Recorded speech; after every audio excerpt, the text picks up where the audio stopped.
My name is Tanjanique. For this class project, I decided to do drug court here in Onondaga County within Syracuse. Um, this experience was definitely very impacting. I learned a lot. For other class assignments, I did similar things. So drug court was interesting for me to do something different. Um, as a professional, it's different because a lot of people that come into drug court are dealing with like mental health crises, behavioral health care concerns. Some people is like DV. It's a lot of different things that could go into why people go to drug court because they're on drugs of some sort. So to see that from a professional stance had impacted me a little bit. Um, Different on a good note and a bad note, only because I'm so used to teenagers and I'm dealing with individuals that are in an educational setting or even a supervisory setting. So to see it from a criminal justice setting was just a little different. Um, but it helped me learn the backhand things of why people like why the system may do what they do. Sometimes I do feel like it's a little unfair depending on the situation, but I am an outside person looking in. So that's what I took from it. As far as how this experience changed or impacted my view on substance use, I feel like substance use is definitely it's an addiction, especially if they're too far into it. It's hard. It's touch and go. It really depends on the situation, how long they've been on it, what type of drug it is, because not all drugs impact everybody the same way. And like what led them to it. Like it's just a lot of things that go into it. Some people lost a job and just got depressed and wanted to go out and have a drink or some type of drug just to ease some pain off, and then got hooked on it ever since. Some people were forced to take drugs. You just never know. So I can't really answer 100% how it affect me or impacted me on my view of substance use. I just feel like every case is literally a case by case situation, and you just gotta touch and go, and help the ones that you can help, and the ones you can't help, you just you can't help them, unfortunately, and that's when the law comes into place.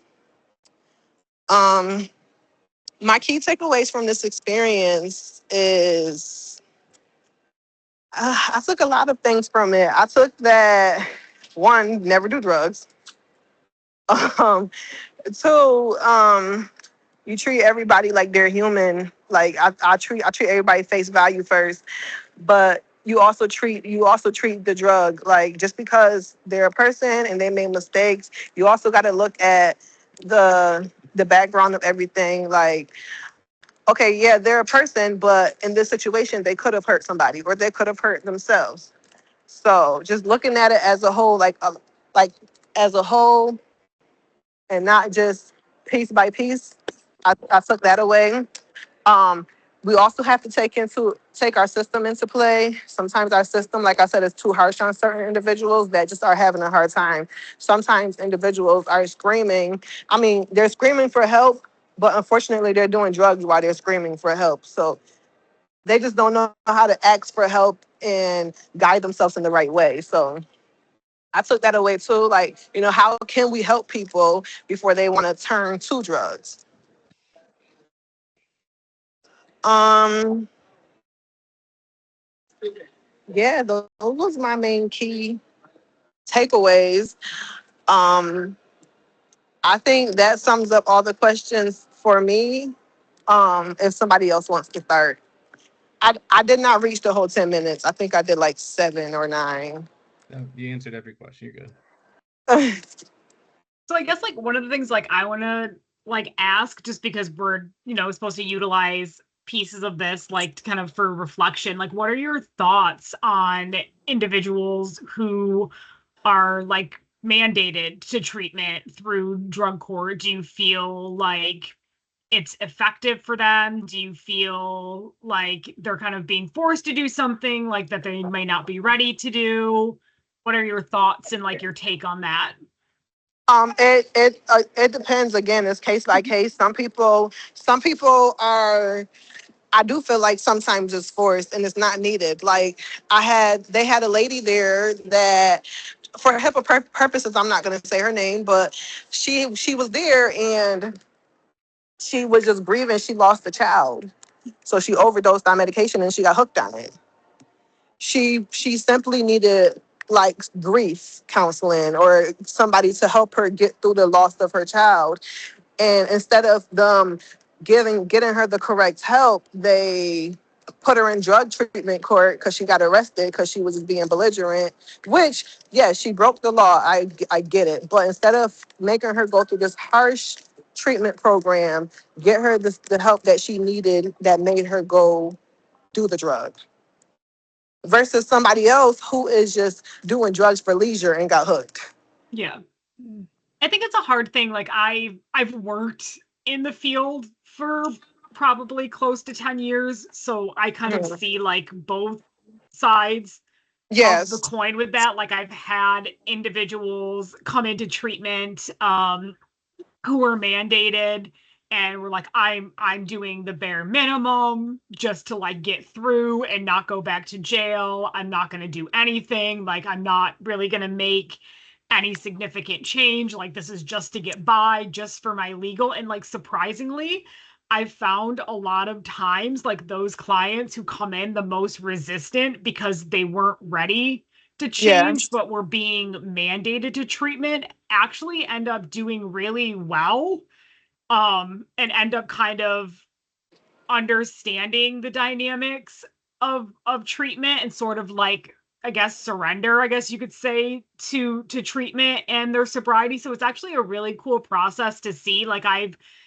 early Mhm. on, I sat in on like some drug court sessions, and it like I was really like taken aback by some Mhm. of it and like the harshness of it and like seeing like the criminal justice side of things, because I was so much into the substance use piece and like having like the compassion and like the empathy. So like being able to see both sides and having such a long time in this space, it's kind of interesting to see. Although I do get your point and see where sometimes like it may not always be the most effective thing for an individual, Yeah. particularly like regarding the circumstance and the example that you provided.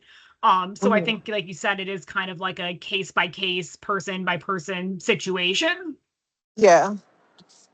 Yeah. I think, yeah, that's how I think. Yeah.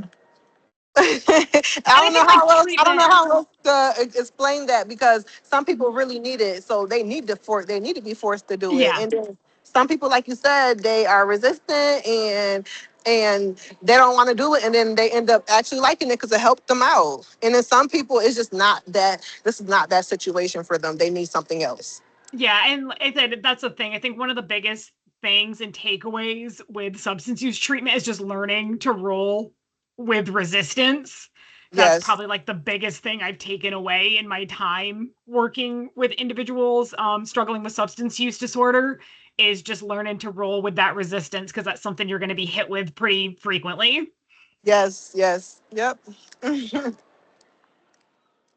can go next if everyone's cool with that. Yeah, go for it. That's Yeah. fine with Go ahead. me. I'm sorry, y'all. I had got stuck at work, so I'm gonna put my phone on mute. But I'm No, That's fine. listening. thank you for your piece, for sure. Yeah, no problem. So I chose to do my volunteering at Thrive Wellness and Recovery. It is an integrated treatment facility. It is outpatient. They provide individual counseling, group counseling, couples, families. As of about a year ago, that's when we actually became an integrated treatment facility, and they also now treat children. They provide MAT services, medication management services, and they are also looking to start providing primary care services. So clients will be able to kind of obtain everything in one spot, which I think is fantastic considering the population typically struggles with like transportation. So having the opportunity to be able to navigate all of their needs in one spot is amazing. So like I said, I've worked in the field for quite a while, but volunteering at this particular agency, I think just with all of this, it always just kind of helps you build and grow regarding like compassion, empathy, really leading with like person-centered care. Because like I said, when I was referencing the drug court, everything is sort of like case by case. Every single person is different. Every approach that you're going to take with a client is going to be different given their needs and the circumstances surrounding their use. So I think that that's something really important that I took away on a professional standpoint. Also like the interdisciplinary team, like collaboration that goes into it. They run like a whole treatment team every Tuesday, and it is like all of our NPs, like our person who oversees all of our MATs, all of the counselors, case managers, peers. So kind of everyone comes together to collaborate and discuss difficult cases, get feedback, get support, get help. So I think that really was something interesting that I took away from the experience and the importance of collaborating. Whether it be within the agency with the various providers or with outside providers. A lot of the individuals that come to the outpatient clinic that I volunteered at also struggle with trauma and significant mental health. So just being on top of all of those things and being able to collaborate with a big group of individuals is really helpful. For me, not much in this really changed my personal view or standpoint of substance use. I actually got into the field as I had a cousin who struggled with substance use for several years. He was in and out of different inpatients, outpatients, therapies, on and off MAT, overdosed several times. So for me, it's just a space and something that really hits home and means a lot to me. So I kind of had a passion to get into this field. And just seeing, the experience that a lot of these individuals have gone through, and how like strong and resilient a lot of them are, is something that's really inspiring to me. So I really aim in my work and in my goal to reduce stigma. I often like share and talk about how substance use disorder has this mask, or like people hear the word addiction and they have this thought of a specific person or what that looks like. And in my experience and time in the field, I've come to find it can be that exact person that you think of when you hear it, or it could be that person that you work with or go to school with or your neighbor down the street. It doesn't discriminate against anyone, and it can happen to anyone. And I think that that's a really important piece to carry, and just always be open to learning from the individual you're working with and their experience. No story is the same. And that's one of the things I enjoy about the field, is just having that sense of like cultural humility and acknowledging that I don't know all the answers, and I don't, know their story. And I'm just always humbled that a lot of them are willing to be open to share those things with me. And then my key takeaways, like just that substance use is such a complex like thing.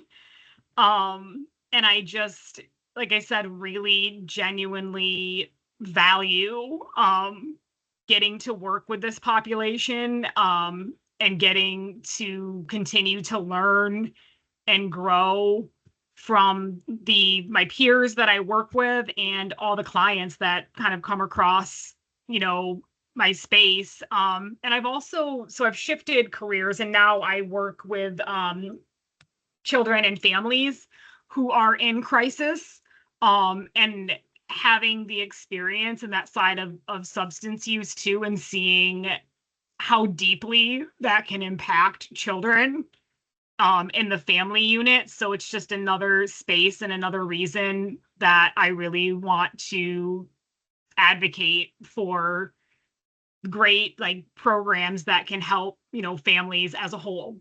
So that's kind of what I took away from the experience. I don't know if anyone has any like questions or thoughts. Does that Thrive program work with the schools too sometimes?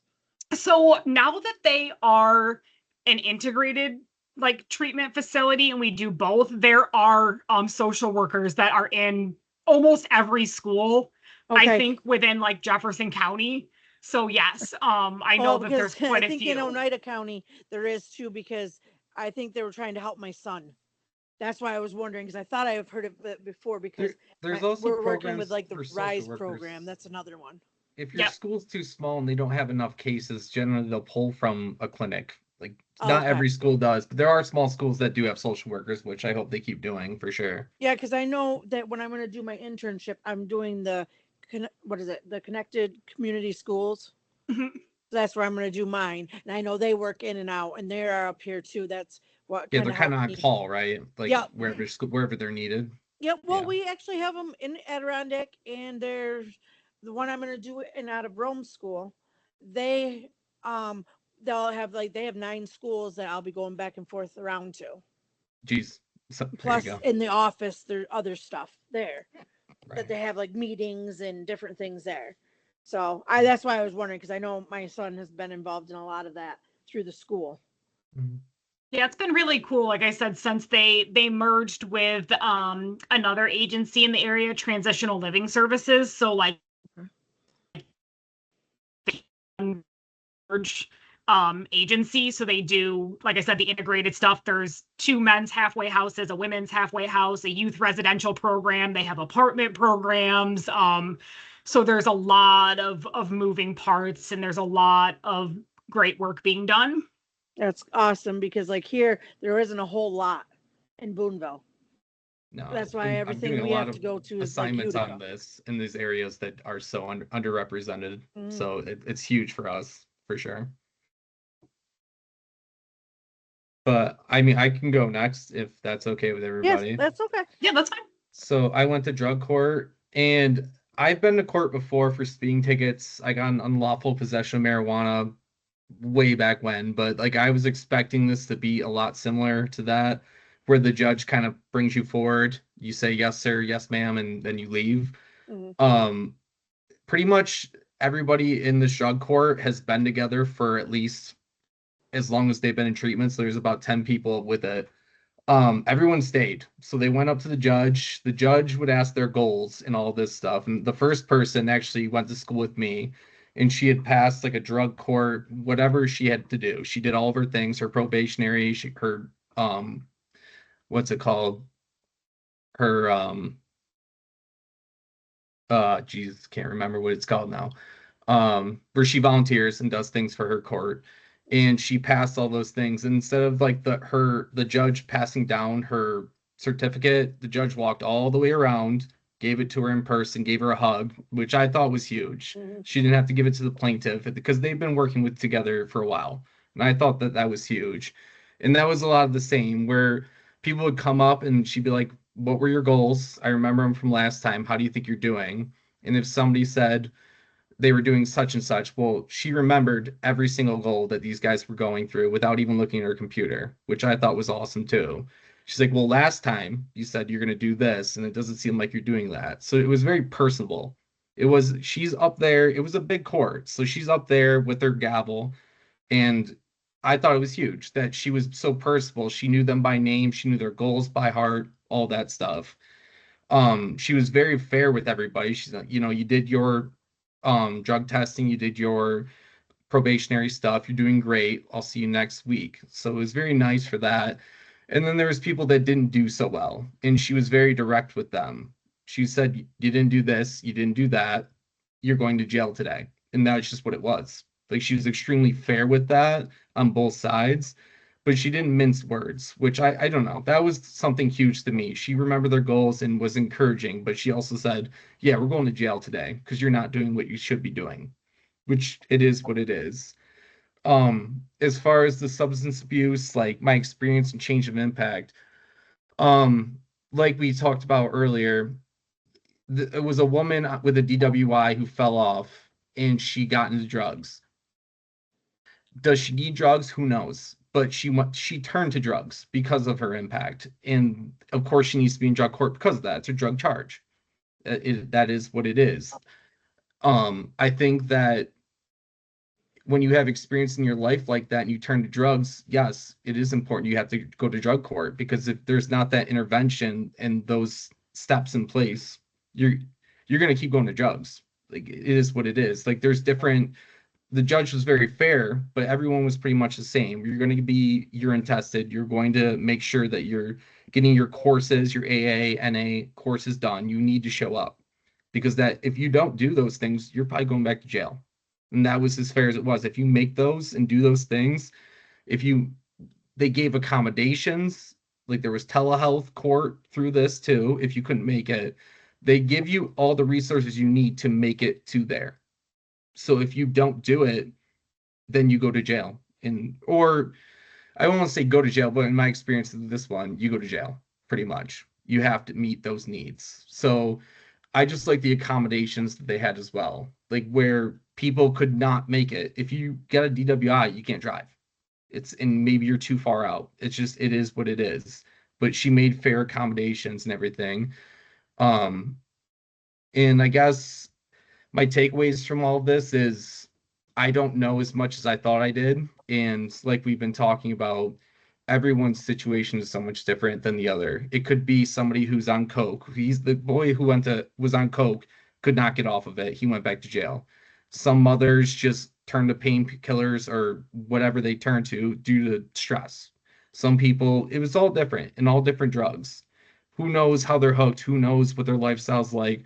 Who knows what their parents did when they were younger? Who knows about anything? But I thought it was really fair, very personable, and very accommodating to what people needed as far as it goes. It was fair, is all I can say. It was very fair. So that my experience was, and especially everyone just staying there and congratulating each other afterwards. I thought that was huge. This isn't get your ticket, you're guilty, you're absolved, get out.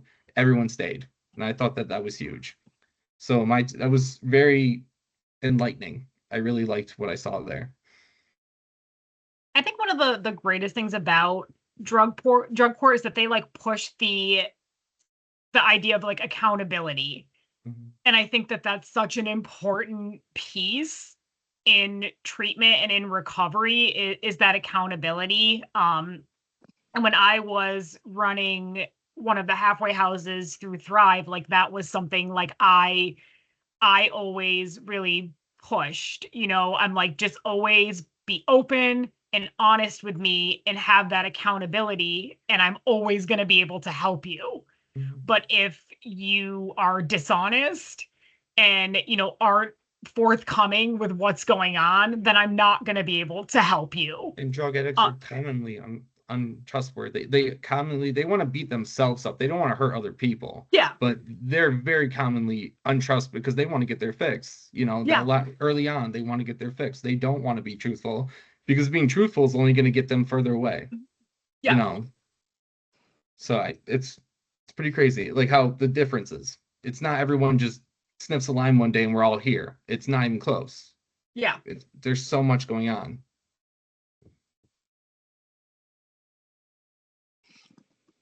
But How Heather, what do you often? got?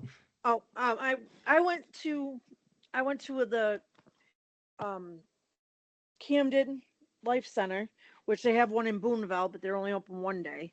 But this one, I actually got to sit in for a group session. I actually sat in one group. There was two different groups, which was really interesting to me because they really were open, but it's so hard to talk about a lot of it because it's all confidential. And that's one of the things with these groups. They were having issues where a lot of them were talking about each other. And they're not supposed to do that. So they had like a list of rules and regulations that they were not supposed to discuss. And they had to keep catching each other or themselves going, whoops, we're not supposed to do that. We're not supposed to do this. But when they actually broke down and like started telling their stories, and they took in that, like the accountability thing, they actually took the accountability for what they were doing, which was amazing. And what was nice is too, the one she goes, I've slipped a couple of times. She goes, but she was young when it all started, and she's probably in her 60s now. She said she started as a teenager. You know what I mean? And she went through a lot of her life story with me, and it was just amazing that she has made it as far as she has. And that's why I think what I took for my impacted me as a professional is we can't always judge a book by its cover. We can't just assume, well, look at her, this that's her fault, that this happened, when you don't have any idea what somebody has went through or what has made them the way they are.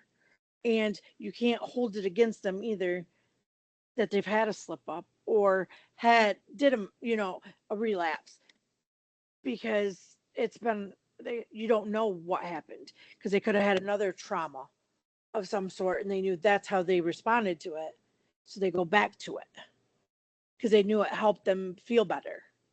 Mhm. And it's impacted me because there's been a lot just in my family with mental health and abuse and death, and it's just been a lot.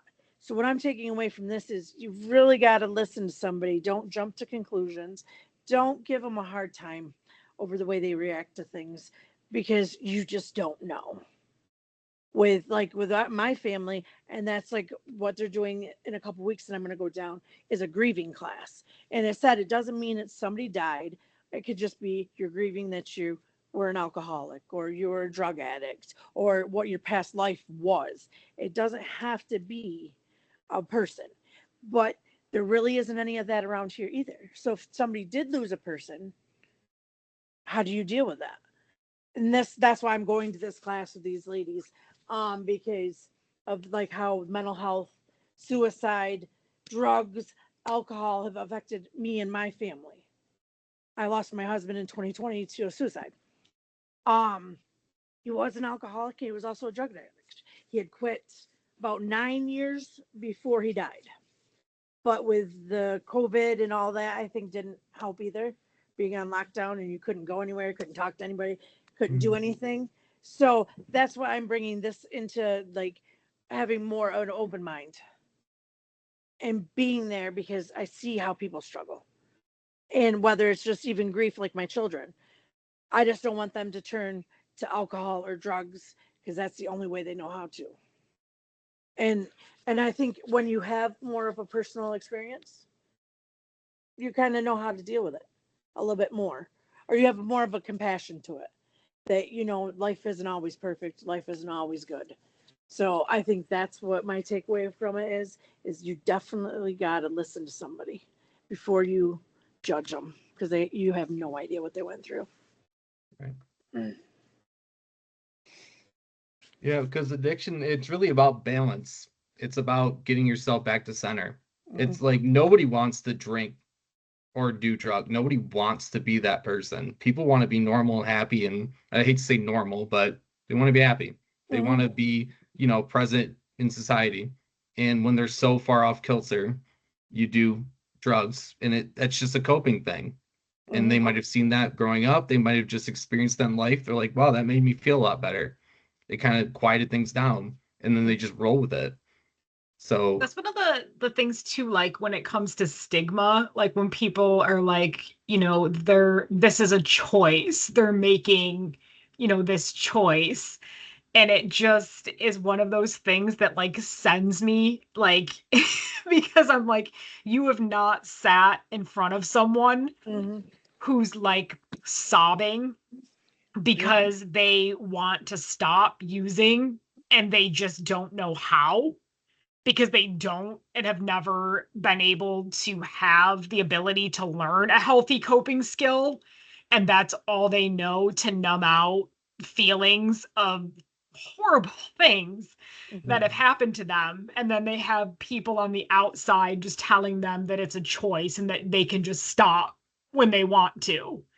And like people don't understand like the horrific like withdrawal symptoms of opiates. I worked on an inpatient unit and had to literally watch a woman lay on the floor and scream in agony as she was withdrawing from opiates because the pain was so bad. Mhm.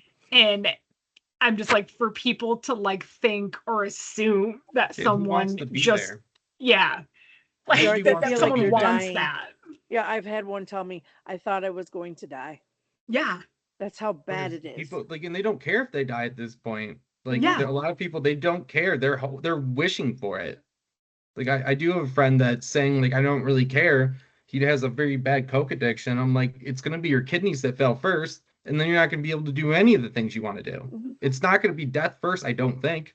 You're gonna just shut your body down. So and what do you tell them in that situation? They're just hoping for death, and it's horrible. Yeah. He didn't want to be there. Who wants to be there? Yeah.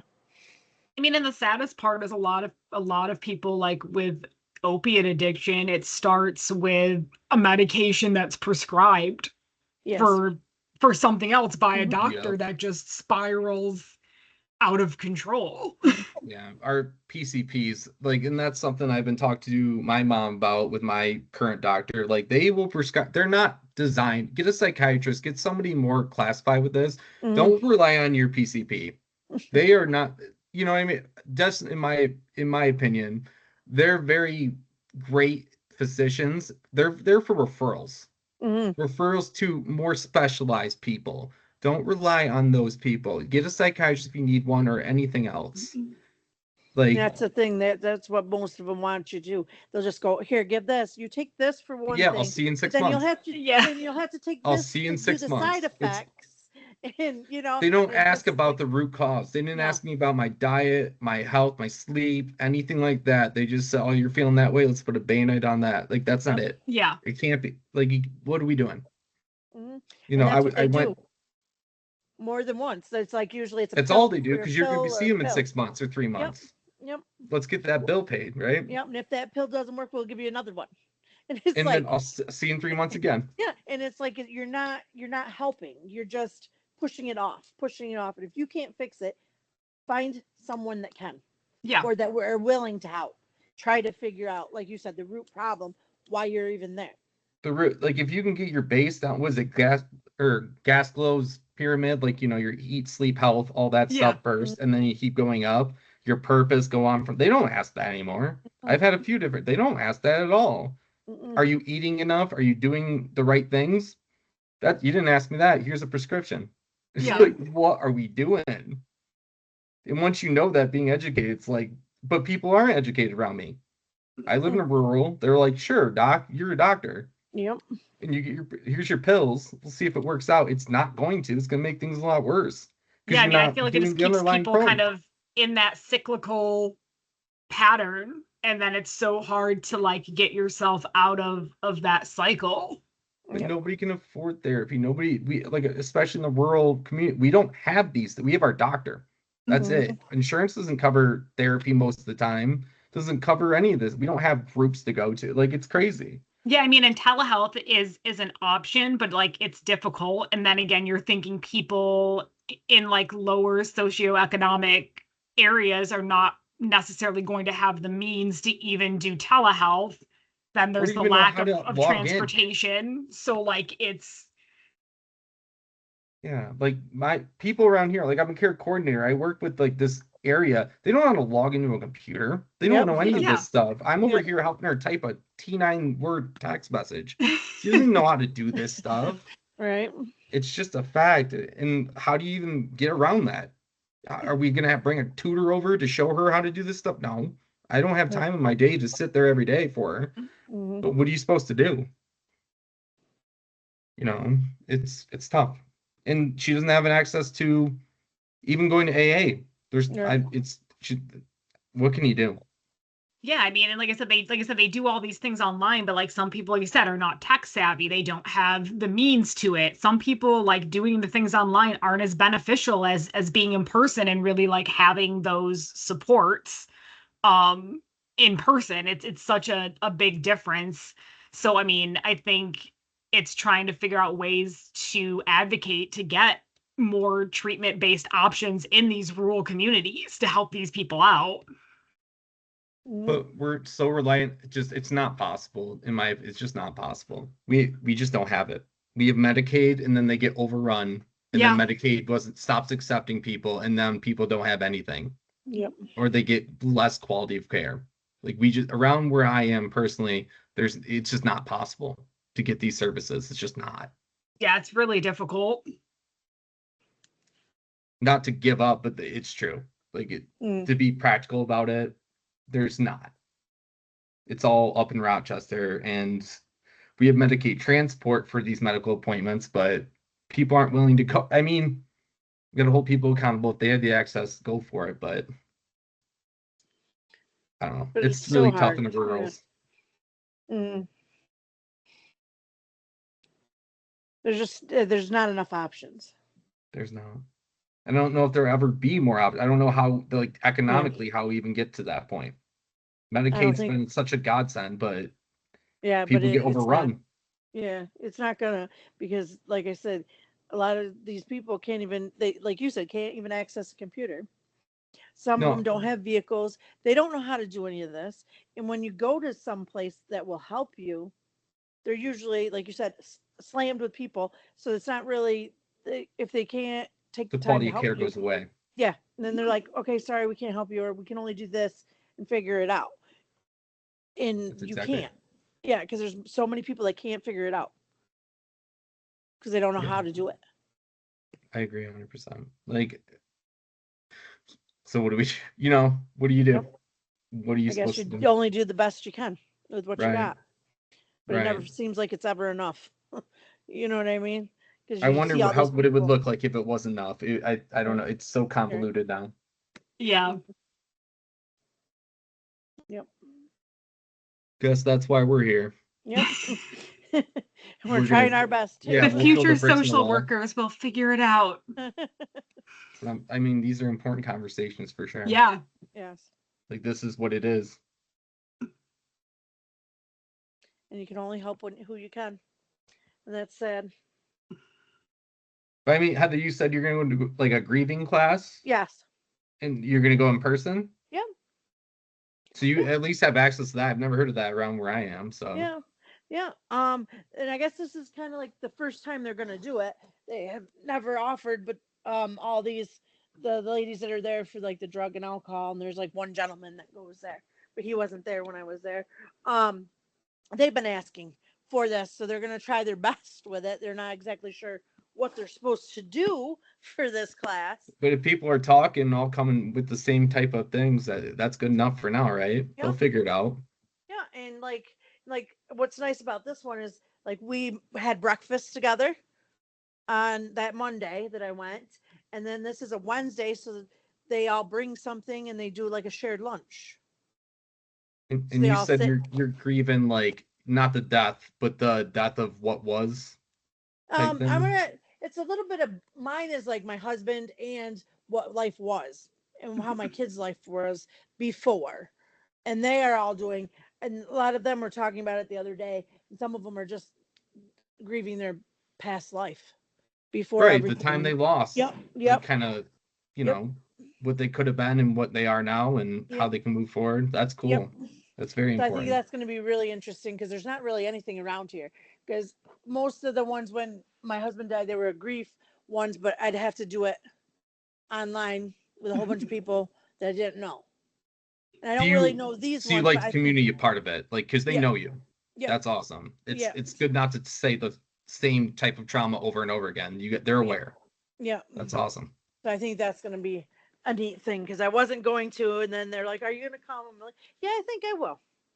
Just to Because see. like everyone doesn't want to be there as so much, but like everyone's in the same boat.